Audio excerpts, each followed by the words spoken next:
I don't know if you're aware of the constant narrative the movie industry continuously has been delivering to us for years now. They've been projecting at us this way of life being robot-centric, futuristic, world is shit, yada, yada, yada, yada, yada. Hey everybody, welcome back to another Friday conversation. My name is Acacia. Thank you so much for being here. I'm gonna, do the whole YouTube thing, press subscribe, notify yourself that I'm coming in on Fridays. It would really help the channel out a lot. And if you think these conversations are a nice way to start or end your Friday, if you join me on Fridays, send it off to somebody you know who you think might also like these conversations. Okay, that's over. That's always awkward to get out of the way, but must get used to it. That's what you do on this platform. You ask people to like and subscribe your shit. It makes you feel good. It helps the algorithm.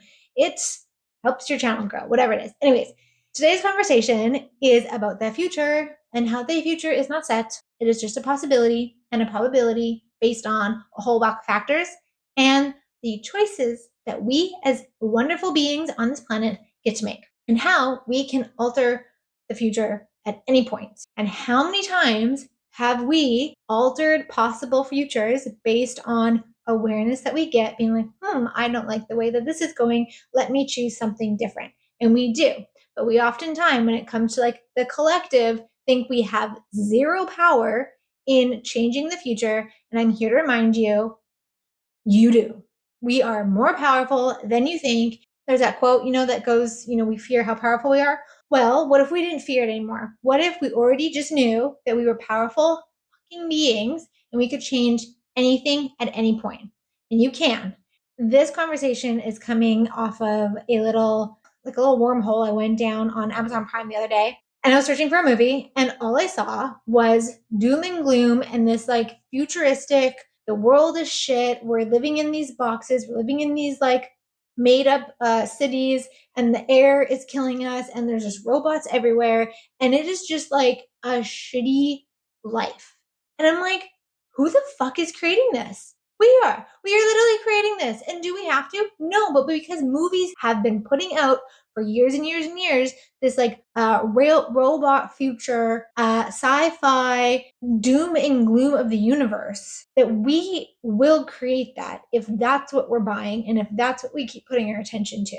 It is no different than someone coaching you on manifesting your life. We can choose to follow these movie narratives and these movie projections of how the universe is going to be, or we can ask, what else is possible? That question, I've made a video about it. What else is possible? How does it get better than this? How can the shit get better than this? How can we not face a world where we aren't living in these boxes with recycled oxygen and robots flying everywhere? Also, side note, I don't think you realize how much energy AI takes. And I'm sorry, if you're going to tell a human being to stop using energy, but all that energy is going to go towards using like AI, I think we need to like ask some questions about that. Because when I learned how much energy like an AI source requires, I'm like, that's like 1,000 homes. It's not okay for me to like heat my home or cool my home when it's like really cold, really hot, or make a cup of nice coffee. But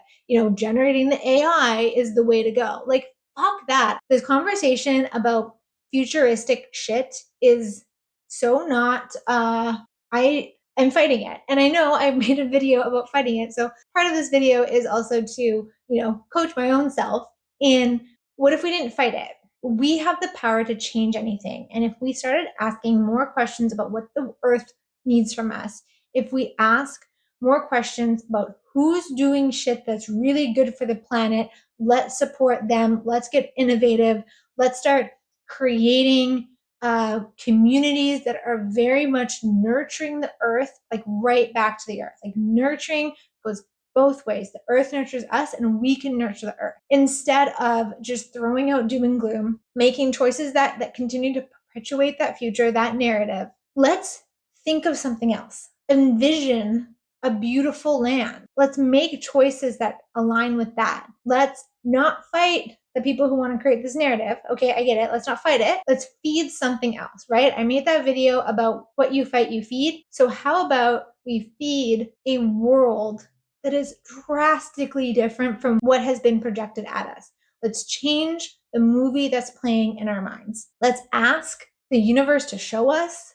Let's go out and find it, and let's create it. We first have to become aware of we can choose to radically shift anything and everything. Everybody has the power to change the world individually. And when we start to change our worlds individually, we create a different world for the planet. And if we can collectively start envisioning something very different, I'm pretty sure, just based on simple law of attraction, that we could change something. It takes a brave person to think differently. My Friday conversation is like a rah, let's feed a world that is beautiful and kind and generous and nurturing. We're not being ran by robots, but actually robotics are contributing to the earth instead of robotics actually depleting the earth. Like, if you want to talk about depleting the earth, robots are going to do a pretty freaking great job about it, because they're going to need energy and they're going to need materials. So I don't really see how we create a world that is beautiful if we only think that AI is going to get us there. Like, I think that's the beautiful thing about human beings, is that we know how to be in contribution to the earth if we ask, if we allow. Maybe that was a bit of a soapbox episode. I think we just tune things out as if we don't understand that they are impacting what we are creating in our life. If you can take a second and zoom out and just notice what is being filtered into your world, what is being created because of the choices that we're making. We are so powerful. We can make choices. The future is created in the moment based on the probability and the possibility of our choices. Let me know what your thoughts are on that one, and have a fantastic Friday, and I will see you in the next episode. Peace out. Bye.